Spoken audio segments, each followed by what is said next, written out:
परवरदिगार आलम जनाब मरहूम अब्दुलसत्तार साहब की मग़फ़िरत फरमाए। अगर मग़फ़िरत फरमानी हो तो दरजात में बुलंदियां अता फरमाए। शायर शेर कहता है अल्लाह की सरदा बकदर शान है ये। बचर के बोलिए सुभान अल्लाह। अल्लाह की सरदा बकदर शान है ये, इंसान नहीं इंसान वो इंसान है ये। और कुरान तो ईमान बताता है इन्हें,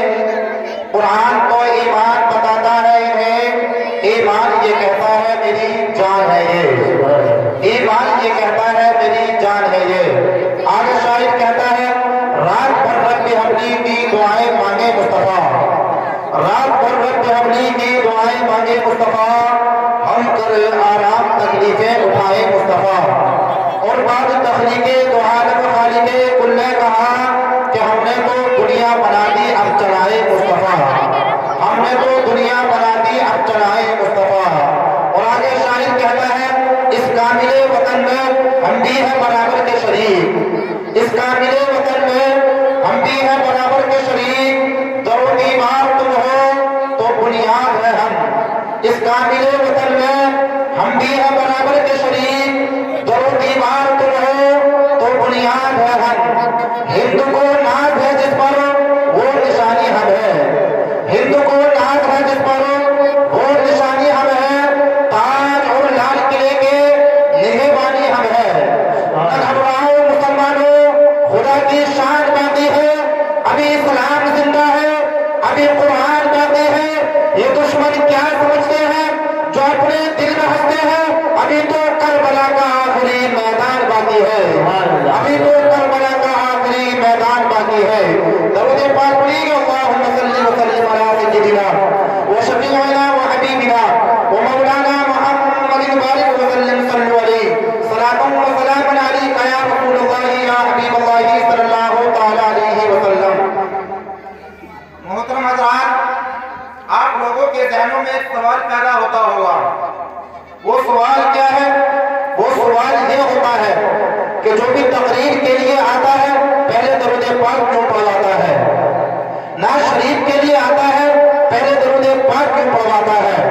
अज़ीज़ान मिल्लत इस्लामिया, और आपसे किसी ने मालूम कर लिया, ए भाई ये तो बता तू जैसे मैदान पर तूने जलसा सुना,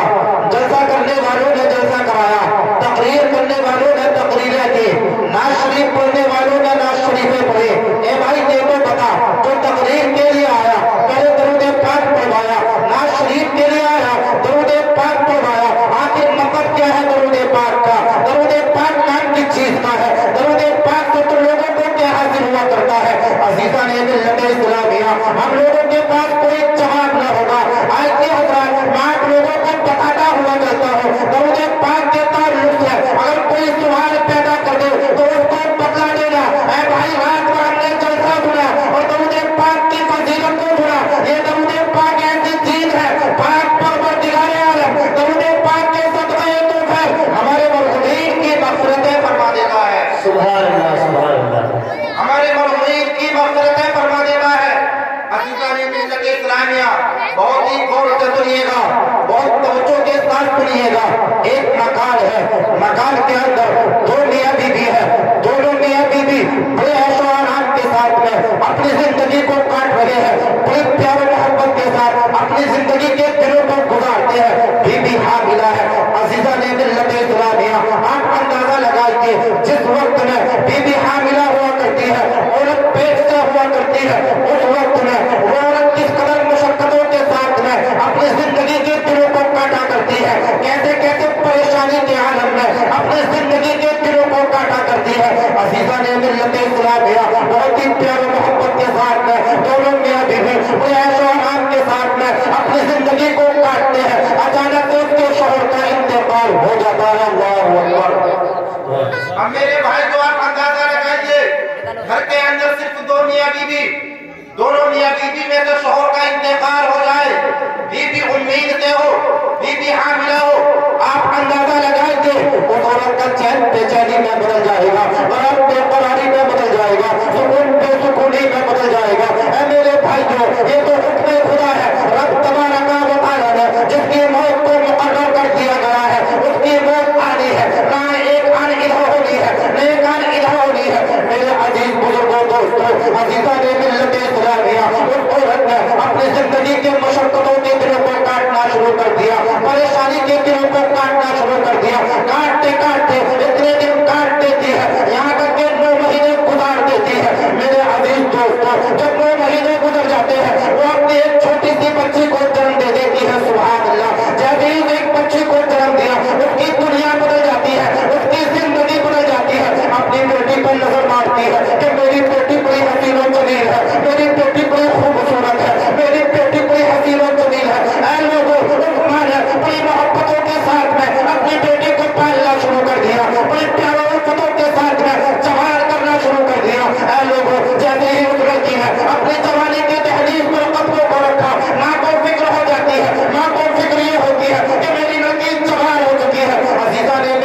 तुम्हारे यहाँ पर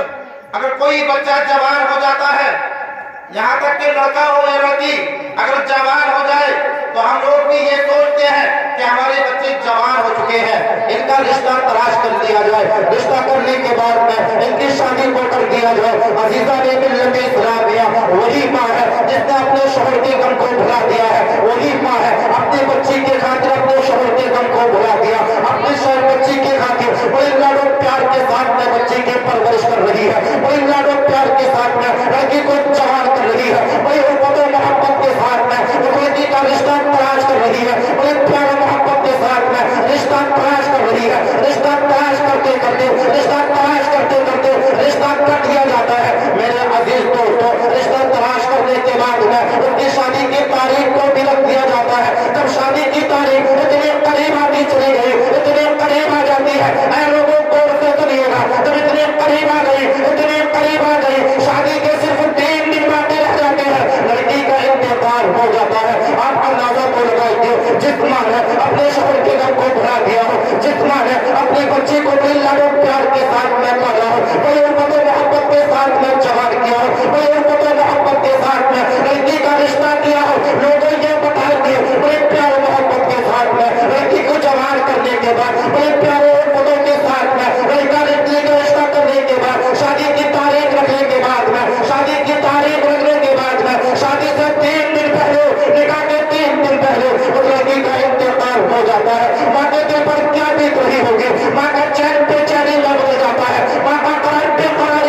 کرتے ہیں لوگوں نماز مغرب کا وقت آ گیا آپ نے نماز مغرب کو بھی ادا کیا نماز عشاء کو بھی ادا کر لیا لیکن لڑکی کے حق میں کوئی دعا نہ کی لوگوں وہ پیر و مرشد اپنے بستروں پر پہنچ جاتے ہیں پیر و مرشد کا نام بھی سنیے پیر و مرشد کا نام حضرت امام غزالی ہے حضرت امام غزالی فرماتے ہیں میں اپنے بسترے پر پہنچ جاتا ہوں اپنے بسترے پر پہنچنے کے بعد میں آگ لگتی ہے وہی لڑکی خواب میں آ جاتی ہے وہ ایسے حالت میں آ رہی ہے اب کوئی دردناک عذاب نازل نہیں ہو رہا ان کے قبر جہنم کا گلا پڑی ہوئی نہیں ہے بلکہ عذاب سے مبتلا ہو چکی ہے اور ان کے قبر جنت کا باغ بن چکی ہے سبحان اللہ سبحان اللہ اس لڑکی کی قبر جنت کا باغ بن چکی ہے حضرت امام غزالی ارشاد فرماتے ہیں اے لڑکی یہ تو بتا آج ایک بات سمجھ میں نہیں آ رہی تیری ماں صبح میرے پاس آئی تھی دعا کے لیے آئی تھی میں نے نماز ظہر کو ادا کیا لیکن تیرے حق میں کوئی دعا نہ کی نماز عصر کو پڑھا لیکن تیرے حق میں کوئی دعا نہ کی نماز مغرب عشاء کو ادا کیا لیکن تیرے حق میں کوئی دعا نہ کی اے لڑکی یہ تو بتا آخر اتنی جلدی یہ مقام کہاں سے ملا اتنی جلدی یہ مرتبہ کہاں سے ملا لڑکی جواب دیتی ہے اے امام غزالی سنیے گا آپ نے اپنے مرید کو درود پاک کی فضیلت بتائی تھی آپ کے مرید نے درود پاک کی فضیلت پر ایسا عمل کیا ہے تو آپ کے پیچھے نماز کو ادا کرتا ہے نماز ادا کرنے کے بعد میں مسجد سے باہر نکل جاتا ہے اپنی زبان پر درود پاک کا ورد کرنا شروع کر دیتا ہے راستے میں جاتا ہے درود پاک کا ورد کرتا ہے اس عالم حیات میں قبرستان تک پہنچ جاتا ہے درود پاک کا ورد کرتا ہے قبرستان پر رکنے کے بعد میں درود پاک کا ورد کر کے پاک پروردگار عالم کی بارگاہ میں اپنے ہاتھوں کو اٹھا دیتا ہے ہاتھوں کو اٹھانے کے بعد میں رب کی بارگاہ میں دعا کرتا ہے اے پاک پروردگار عالم میرے درود پاک کو قبول فرما کر اس کے صدقے تو پر اس قبرستان کے اندر جتنے بھی مردوں پر عذاب ہو رہا ہے سب کے عذاب کو اٹھا لے تو پاک پروردگار عالم نے آپ کے مرید کی درود پاک کو قبول فرمایا اور اس کے صدقے تو پر اس قبرستان کے اندر جتنے بھی مردے تھے سب کے مردوں کو عذاب کو اٹھا لیا گیا اور جن کی قبر جہنم کا گلا بنی ہوئی تھی سب کی قبروں کو جنت کا باغ بنا دیا گیا سب کی قبروں کو جنت کا باغ بنا دیا گیا میرے بزرگوں اور دوستوں درود پاک کی بہت ساری فضیلتیں ہیں اگر درود پاک کی کوئی فضیلت بیان کرنا چاہے تو راتیں گزر جائیں گی لیکن درود پاک کی فضیلت کم نہ ہوگی عزیزان ملت اسلامیہ میں اپنے بزرگوں اور دوستوں سے کہنا چاہتا ہوں اگر قرآن شریف پڑھنے والے ہیں تو قرآن شریف پڑھ کر اپنے مرحومین کے لیے سارے ثواب کیا کریں اگر قرآن شریف پڑھنے والے نہیں ہیں تو درود پاک پڑھنے کے بعد ہی اپنے مرحومین کے لیے سارے ثواب کر دیا کریں میرا یقین کامل ہے کہ پاک پروردگار عالم درود پاک کو قبول فرما کر اس کے صدقے تو پھر اس قبرستان کے اندر یعنی جتنے بھی مرحومین ہوں گے پاک پروردگار عالم سب کی مغفرتیں فرمائے گا سب کی مغفرتیں فرمائے گا درود پاک پڑھیے ایک مرتبہ اور اللہ رب محمد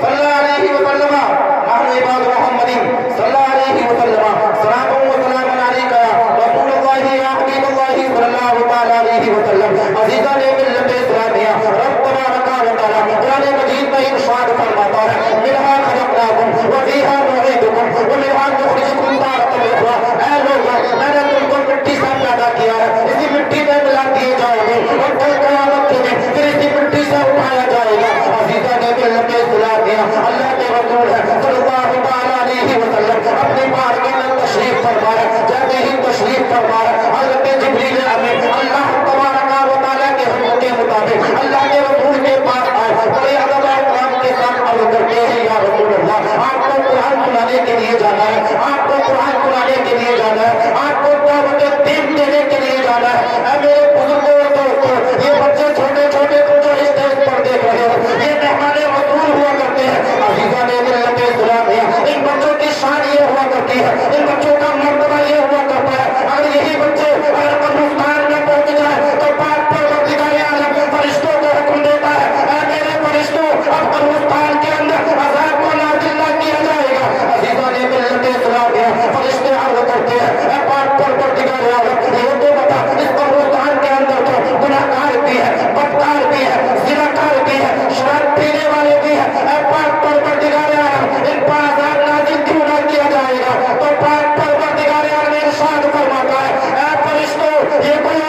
نہیں ہے، یہ میرے محفوظ کے مہمانوں کی شان ہے کہ انہوں نے اپنے قدم مبارک کو قبرستان کے اندر رکھ دیا ہے۔ جب تک یہ قبرستان کے اندر رہیں گے تو قبرستان کے اندر کسی مردے پر عذاب کو نازل نہیں کیا جائے گا،